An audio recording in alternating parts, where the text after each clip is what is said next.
When disaster strikes, you don't just rise to the occasion, you fall to your level of training. That's why military members stay calm when it comes to chaos in emergency situations, while civilians tend to panic. The difference? It's all a matter of training. Hey guys, how's it going? This is Dan with Dozer Rescue. And in today's video, we're talking about what to do when disaster strikes, specifically about the military mindset versus civilian panic. Today, I'm going to show you guys how to think like a military leader, and when your family's safety is on the line. Doesn't matter if it's fire, home invasion, or natural disaster. Because as the protector of your home, it's your job to keep your loved ones safe. So let's get right into it. So first thing I want to talk about is the civilian panic versus the military mindset motto, right? So when it comes to most civilians, they freeze when it comes to a disaster. And why is this? It typically is because they've never been trained to react. They haven't seen something enough times and they haven't practiced it to where their body is just going with what their training level was. But in real emergencies, people will be standing around unsure of what to do. They'll be recording with their phones. They're just being bystanders. And for those that are actually involved in the emergency, whether you're helping or you're the victim, it's frustrating. And that hesitation and that bystanding behavior, it can cost lives. Meanwhile, when it comes to military personnel, they tend to react automatically, right? And that's because we train for the worst case scenarios. So when it does happen, we're always mentally prepared, but we can also fall back to that muscle memory where we already know, our body knows what to do in those situations. Let me go ahead and give you an example.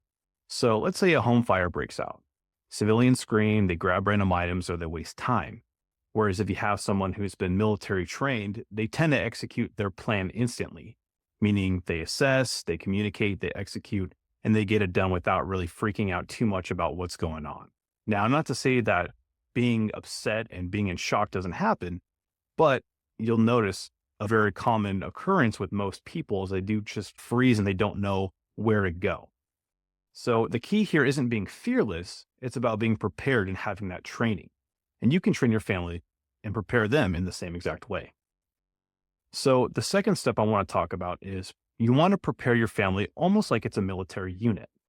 If you guys know anything about the military units and different kinds of specialized operating groups, they don't wing it. They train, they rehearse, they execute, they practice. And your family needs to be the same way. They need to develop that same mindset. We want to do things like assigning roles. Who's going to grab the kids? Who's going to call 911?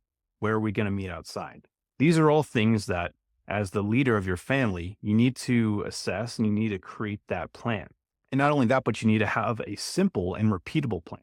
Regardless of the disaster, you have a fire, a home invasion, any kind of natural disaster, they're all different threats and they all need different plans.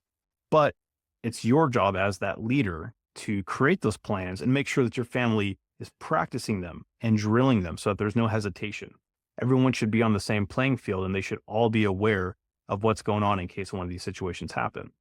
And then, of course, you want to actually, again, when you're practicing them, you want to make them realistic. When it comes to the military in specific, when we're doing training, we do it under stress. And so when you're doing it under stress and you're doing it under situations that are just really difficult to do, those actions become second nature. And your family should do the same thing. You need to practice things like being blindfolded or unlocking doors under pressure, crawling to escape a smoky room, or just practicing what happens if someone does break in. Where are you guys going to be at? What doors are you going to lock? What rooms are you going into? Who's using guns?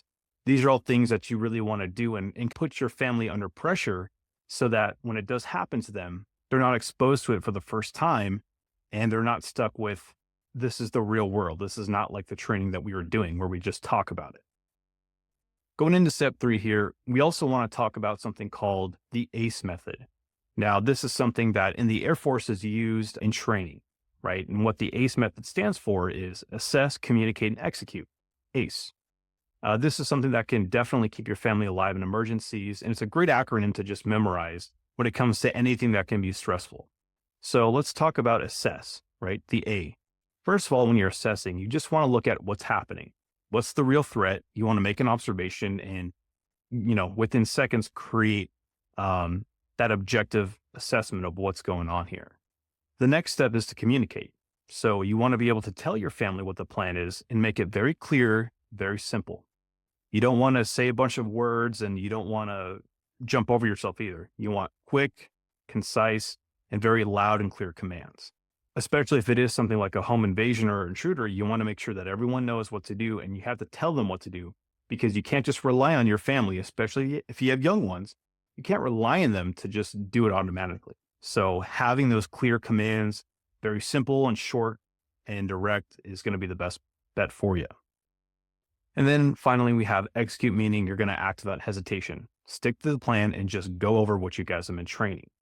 And so by following this method, the ACE method, the assess, communicate, and execute, this is going to ensure that you guys are developing your plans. You're able to objectively look at something, assess it in real time, communicate, and get down to business. And this is going to protect your family and really help you guys in the long run. Let's go back to a house fire example if you have, right? So when you're assessing, you're going to assess if you smell smoke. You're going to think about, where's this coming from? Can you get out safely? Is it even a fire, or is it just the cooking that you burnt some food and it's not even a big deal, right? If it is a real fire, you're now going to go to the communication stage where you're going to alert your family. Hey, everyone, there's a fire. Get out now. Get to the meeting point, grab what you need to grab, which you guys should have already pre-planned. Grab the emergency backpack and everyone get out. Hey, brother, grab your sister, let's go. And then, of course, you need to follow the plan. So making sure that you guys are grabbing the kids, grabbing your emergency bags, whatever it is that you've discussed during your plan, call 911. You need to make sure that you follow through and do all those. And that's why the training is so important, because you don't want to forget those necessary steps. And I say that, but you would be surprised, again, when it comes to that panic mindset, how many people really, truly do panic and they forget everything that goes out the window. That's why training and repetition are so important. So again, this method, it's simple, it's fast, it's effective, and it'll really help you out. In the Air Force, that was an acronym that we've used in training. It's helped us out, it's helped me out, and it should help you as well. And then we're going to go ahead and get to stage 4 here, which is going to be staying mentally ready, because stress shuts people down. And when it comes to military training, combat stress training, or anything of that nature, it's not just for military members or soldiers, but it's for the families too. And so here's a couple of things that you guys can do to practice to keeping yourself calm and staying mentally ready when these things happen. One thing that you can do that's very common and has very high effective success rates is going to be controlled breathing techniques. One of the most common ones that I remember is called box breathing, where essentially you're breathing in for 4 seconds, you're inhaling, you're holding it for 4 seconds, exhaling for 4 seconds, hold again for 4 seconds.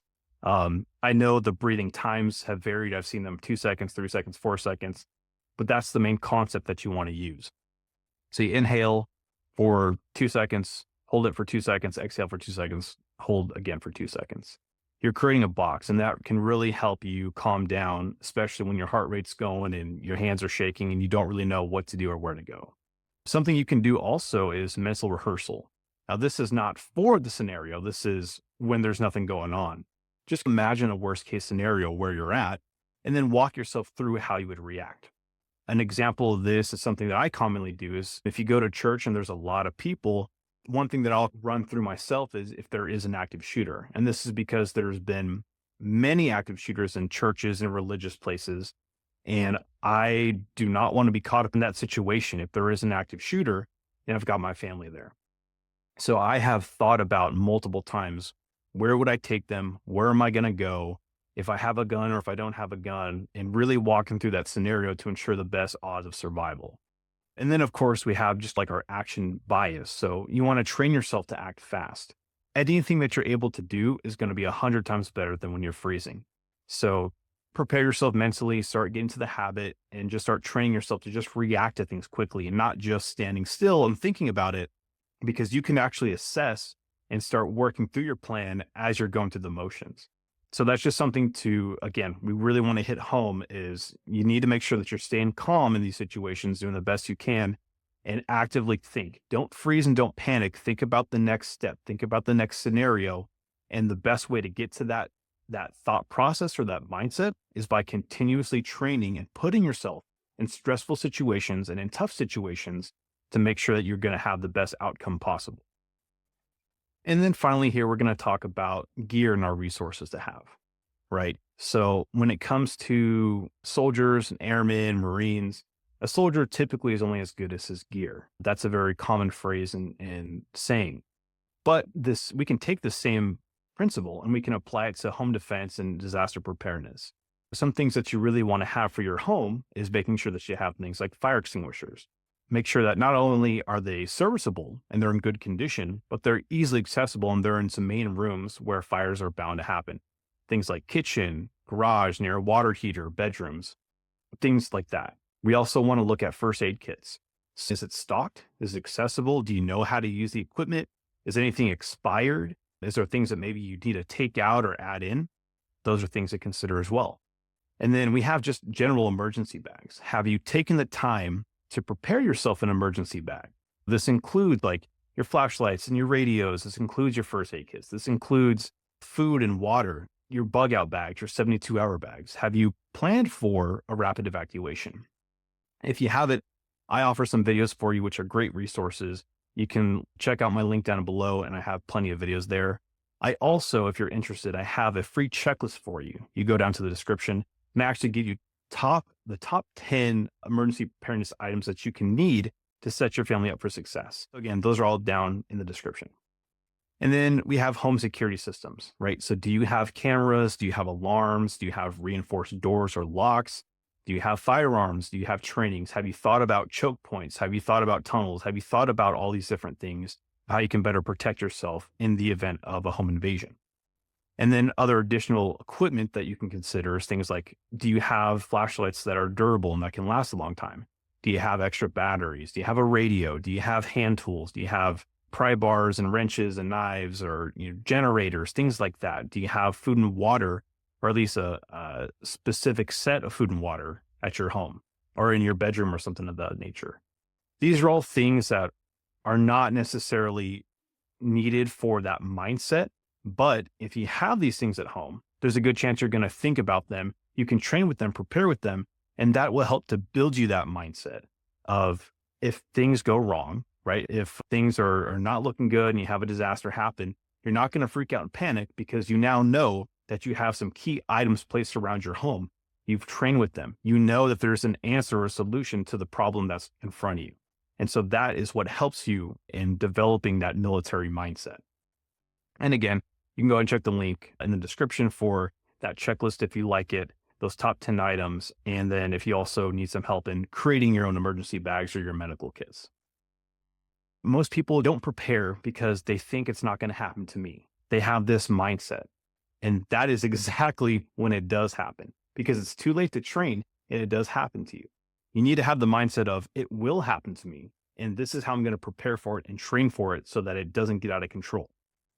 Remember, your family is like your military unit and you got to train them like one. Now, I'm not saying you have to go very strict, but you do want to make sure that your family, especially your young ones, have practiced and trained on your evacuation plans, your home invasion plans. You need to make sure that they've practiced this and rehearsed this and make it a little stressful on them. Because I'm telling you, when things really get bad and there is a disaster that happens, you don't want them freaking out. And if they've only been talked about it, they're going to end up freezing. So you have to practice like you play. If you found this video helpful, go ahead and subscribe and consider supporting the channel. And let me know down in the comments, what is your biggest disaster prep concern? We want to talk about it, and I'm here to offer any suggestions or advice that I can. So remember, stay safe, stay prepared, and stay tactical. Until next time, I'll see you guys in the next video. Take care and God bless you.